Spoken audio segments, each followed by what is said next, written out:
22 நாடுகள் இந்த நாட்டிலே யுத்தத்தை நடத்திய பொழுது, விமான தாக்குதல்களை நடத்திய பொழுது, மல்டிபரல் குண்டுகளை வைத்து தாக்குதலை நடத்திய பொழுது இந்த உலகத்தில் யாரும் எங்களுக்காக பேசவில்லை. தனக்கு வந்தால்தான் தலையிடுகின்ற அருமை தெரியும் என்பார்கள். இன்று கொண்டு வருகின்ற இந்த அவசரகால சட்டம் கூட நீங்கள் தொடர்ந்தும் ஒரு வன்முறைக்குள் வைத்திருக்க விரும்புகிறீர்கள். பயங்கரவாத தடை சட்டமும் விசாரணை இப்பொழுது அரசினால் முன்னெடுக்கப்படுகிறது. 2 நிமிஷம் தாங்க, தயவு செய்து எங்களுக்கு நேரம் தாருங்கள். நாங்களும் இந்த பாராளுமன்றத்தில் 3வது பெரிய கட்சி, எங்களுக்குரிய நேரம் தரப்படவில்லை. இளைஞர்கள் மீது அவர்களுடைய இருப்புக்கள் கேள்விக்கு உட்படுத்தப்படுகிறது, அவர்களுடைய முகநூல்கள் ஆராயப்படுகிறது, அடிக்கடி விசாரணைக்கு அழைக்கிறார்கள். அவர்களுடைய சமூக வலைத்தளங்கள் ஊடாக அவர்கள் விசாரணை என்ற போர்வையிலே நீதிமன்றங்களிலும் அரசினுடைய உளவுத்துறைகளிலும் விசாரணைக்கு உட்படுத்தப்படுகிறார்கள். கௌரவ தலைமை தாங்கும் உறுப்பினர் அவர்களே, இன்றைய தினம் கிளிநொச்சி மாவட்டத்தினுடைய பூநகரி பிரதேச செயலாளர் பிரிவின் எல்லைக்குள் இருக்கின்ற பாலதீவு அந்தோனியார் ஆலயத்திற்கு குருநகரில் இருந்து படகிலே சென்றவர்கள் அந்த படகு விபத்திலே காலமாகி இருக்கிறார்கள். 2 பேர். 57 வயதுடைய ஸ்டீவன் பிரான்சிஸ் நாவக்குழியைச் சேர்ந்தவர், 80 வயது ஜோசப் பழைய பூங்கா வீதி குருநகரைச் சேர்ந்தவர். இன்னும் கிட்டத்தட்ட 10 பேருக்கு மேல் படுகாயமடைந்த நிலையில் யாழ்ப்பாண போதனா வைத்தியசாலையிலே அனுமதிக்கப்பட்டிருக்கிறார்கள். இங்கே சென்ற படகு விபத்து என்பது சரியான முறையில் பாதுகாப்பாக அனுப்பப்படாமை ஒரு காரணம் என்றே சொல்லப்படுகிறது. இது யாழ்ப்பாண போதனா வைத்தியசாலையினுடைய பணிப்பாளர் மருத்துவ கலாநிதி சத்தியமூர்த்தியருடைய தகவலின்படி 2 பேருடைய இழப்புக்கள் நடந்திருக்கிறது. அவர்களுக்கு இந்த உயர்ந்த சபையினூடாக நாங்கள் எங்களுடைய அனுதாபங்களை தெரிவித்துக் கொள்கின்றோம். மிக முக்கியமாக இந்த நாட்டிலே கொரோனா தாக்கம் நாட்டினுடைய பொருளாதாரத்தை ஒரு அதல பாதாளத்துக்கு கொண்டு சென்றது.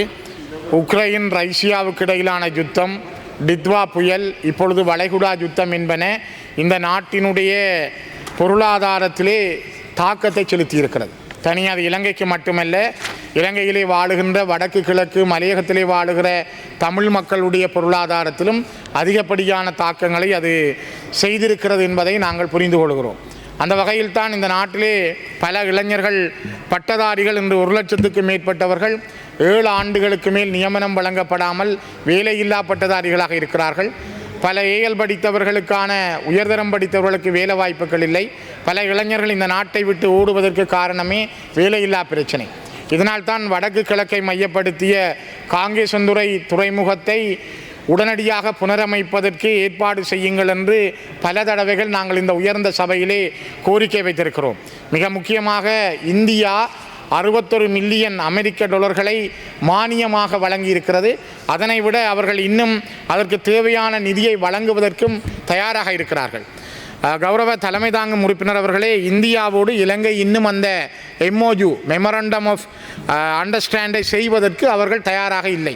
காரணம், வடக்கு கிழக்கில் இருக்கின்ற இளைஞர்களுக்கு வேலை வாய்ப்புகள் கிடைத்துவிடும் அல்லது அவர்களுடைய தொழில் வாய்ப்புகள் முன்னேற்றமடையும் என்ற ஒரு காரணமும் இந்த அரசிடம் இருக்கிறது.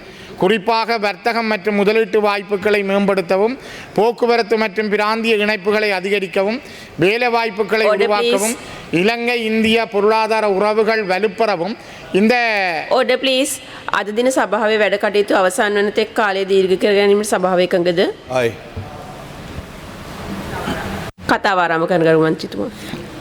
ஆகவே இந்தியாவுடனான இந்த MOUவை உடனடியாக இலங்கை அரசு செய்ய வேண்டும்.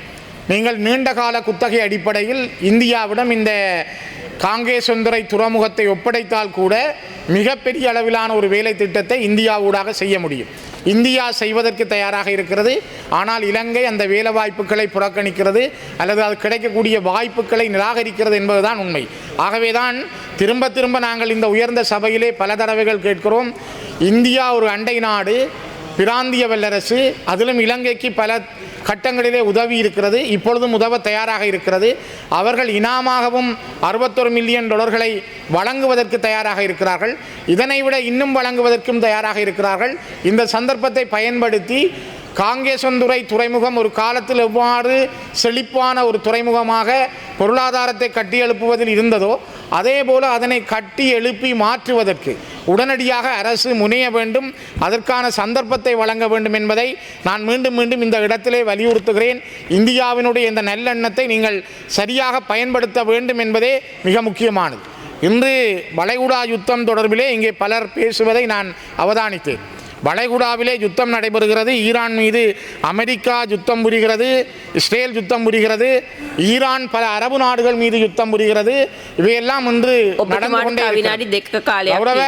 தலைமை தாங்கும் உறுப்பினர் அவர்களே, இதேதான் 2009ஆம் ஆண்டு இறுதியிலே முள்ளிவாய்க்காலில் மனிதாபிமானத்துக்கான போர் என்ற பெயரில் கிட்டத்தட்ட 1,46,000க்கு மேற்பட்ட மக்கள் மிக கொடூரமாக காணாமல் ஆக்கப்பட்டும் கொலையும் செய்யப்பட்டார்கள்.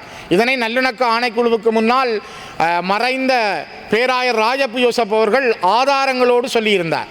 அதேபோல் 2006ஆம் ஆண்டு மட்டக்களப்பு மாவட்டத்தினுடைய வாகரையிலே கிட்டத்தட்ட 20,000க்கு மேற்பட்ட மக்கள் கொல்லப்பட்டார்கள். ஆனால் இவற்றுக்கான நீதி இந்த நாட்டிலே கிடைக்கவில்லை. மனிதாபிமானத்துக்கான யுத்தம் என்ற பெயரில் 22 நாடுகள் இந்த நாட்டிலே யுத்தத்தை நடத்திய பொழுது, விமான தாக்குதல்களை நடத்திய பொழுது, மல்டிபரல் குண்டுகளை வைத்து தாக்குதலை நடத்திய பொழுது இந்த உலகத்தில் யாரும் எங்களுக்காக பேசவில்லை, எங்களுக்காக யாரும் குரல் கொடுக்கவில்லை. ஆகவே மனிதாபிமான யுத்தம் என்றால் இப்பொழுது உலகத்தினுடைய ஒழுங்கை தீர்மானிப்பதற்கான, ஒழுங்குபடுத்துவதற்கான தலைவராக அமெரிக்கா தன்னை அடையாளப்படுத்துகிறது என்றால் அமெரிக்கா நடத்துகின்ற யுத்தமும் நியாயமானது தானே? ஏன் நீங்கள் அந்த யுத்தத்தை பிழையாக பார்க்கிறீர்கள்? அப்படி என்றால் இந்த நாட்டிலே நடந்த இழப்புகளுக்கு ஏன் இந்த நாட்டிலே இன்னும் ஒரு நீதி வழங்கப்படவில்லை, பொறுப்பு கூறப்படவில்லை? இந்த நடந்த மக்களுக்குரிய நீதியை வழங்குவதற்கு உங்களுடைய அரசாங்கம் கேபினட்டிலே, அமைச்சரவையிலே தீர்மானம் எடுத்து அப்படி ஒரு இனப்படுகொலை நடக்கவில்லை, அதனை வெளிநாட்டிலே விசாரிக்க முடியாது என்று தீர்மானம் எடுத்திருக்கிறீர்கள். அப்படி என்றால் இந்த நாட்டினுடைய நியாயம் என்ன, நல்லிணக்கம் என்ன, பொறுப்பு கூறல் என்ன, இந்த நாட்டினுடைய நீதி எவ்வாறு இருக்க போகிறது? ஆகவே உலகத்திலே தனக்கு வந்தால்தான் தலையிடுகின்ற அருமை தெரியும் என்பார்கள். இந்த நாட்டினுடைய நடந்த யுத்தம், இந்த மக்கள் மீது புரியப்பட்ட இரத்த கரைகள் இன்னும் கழுவப்படவில்லை. அந்த மக்கள் இப்பொழுதும் தெருக்களிலே போராடி கொண்டிருக்கிறார்கள். அவர்களுடைய உண்மையான போராட்டங்களுக்கான மதிப்பை கூட இந்த அரசு வழங்க தயாரில்லை. பல இடங்களிலே யுத்தத்தை புரிவதற்கு இந்த அரசாங்கத்தில் இருக்கின்ற, இன்று என்பிபியாக இருக்கலாம், நீங்கள் ஏவிபியாக இருக்கிற பொழுது பூரண ஆதரவை வழங்கி இருந்தீர்கள். இன்றைய ஜனாதிபதி அனுரகுமார திசாநாயக்கா தலைமையிலே 40,000 பேர் படைகளுக்கு சேர்க்கப்பட்டார்கள் தமிழர்கள் மீது யுத்தம் புரிவதற்காக. ஆகவே நீங்கள் நீதியை வழங்குவதற்கு தயக்கம் காட்டுகிறீர்கள். இன்று கொண்டு வருகின்ற இந்த அவசரகால சட்டம் கூட நீங்கள் தொடர்ந்தும் ஒரு வன்முறைக்குள் வைத்திருக்க விரும்புகிறீர்கள். குறிப்பாக யாழ்ப்பாண பல்கலைக்கழக மாணவர்கள் சுதந்திர தினத்துக்கு எதிராக, இலங்கையினுடைய சுதந்திர தினம் என்பதை நாங்கள் நினைப்பதற்கு தமிழர்கள் இன்னும் அதற்கான வழியிலே உருவாக்கப்படவில்லை. அந்த சிங்கக்கொடிக்கு கீழே நிற்கக்கூடிய தகுதியை இன்னும் தமிழர்களுக்கு நீங்கள் கொடுக்கவில்லை. அதனை அவர்கள் எதிர்த்தார்கள். அந்த மாணவர்கள் மீது பயங்கரவாத தடை சட்டமும் விசாரணை அரசினால் முன்னெடுக்கப்படுகிறது. 2 நிமிஷம் தாங்க, தயவு செய்து எங்களுக்கு நேரம் தாருங்கள். நாங்களும் இந்த பாராளுமன்றத்தில் 3வது பெரிய கட்சி, எங்களுக்குரிய நேரம் தரப்படவில்லை. தயவு செய்து எங்களுக்குரிய நேரத்தை தாருங்கள். ஆகவே நான் உங்களிடம் கேட்பது, இன்றும் இளைஞர்கள் வஞ்சிக்கப்படுகிறார்கள். இளைஞர்கள் மீது அவர்களுடைய இருப்புக்கள் கேள்விக்கு உட்படுத்தப்படுகிறது, அவர்களுடைய முகநூல்கள் ஆராயப்படுகிறது, அடிக்கடி விசாரணைக்கு அழைக்கிறார்கள். அவர்களுடைய சமூக வலைத்தளங்கள் ஊடாக அவர்கள் விசாரணை என்ற போர்வையிலே நீதிமன்றங்களிலும் அரசினுடைய உளவுத்துறைகளிலும் விசாரணைக்கு உட்படுத்தப்படுகிறார்கள். உங்களுடைய நாட்டில் இருக்கிற இந்த சட்டம் காட்டுவதற்கு இந்த அவசர கால சட்டத்தை நாங்கள் எதிர்க்கிறோம். காரணம், நீங்கள் இந்த நாட்டில் இருக்கின்ற இவ்வாறான சட்டங்களை கொண்டு வந்ததனூடாக மக்கள் மீது இந்த கொடூரத்தை புரிகிறீர்கள். ஏற்கனவே நடைபெற்ற கொடூரமான யுத்தத்தின் காரணமாக பாதிக்கப்பட்டிருக்கிற மக்களுடைய உண்மைகளை புரிந்து நீதியை நிலைநாட்டுவதற்கு இலங்கை அரசு தயாரானால் நீங்கள் இவ்வாறு சொல்ல தேவையில்லை. நீங்கள் மற்றவர்களுக்காக நீங்கள் எல்லோரும் கண்ணீர் வடிக்க தேவையில்லை. இந்த நாட்டில் நடந்த அவலங்களுக்கு முதல் பதில் ஊடாக அவர்கள் விசாரணை என்ற போர்வையிலே நீதிமன்றங்களிலும் அரசினுடைய உளவுத்துறைகளிலும் விசாரணைக்கு உட்படுத்தப்படுகிறார்கள். உங்களுடைய நாட்டில் இருக்கிற இந்த சட்டம் காட்டுவதற்கு இந்த அவசர கால சட்டத்தை நாங்கள் எதிர்க்கிறோம்.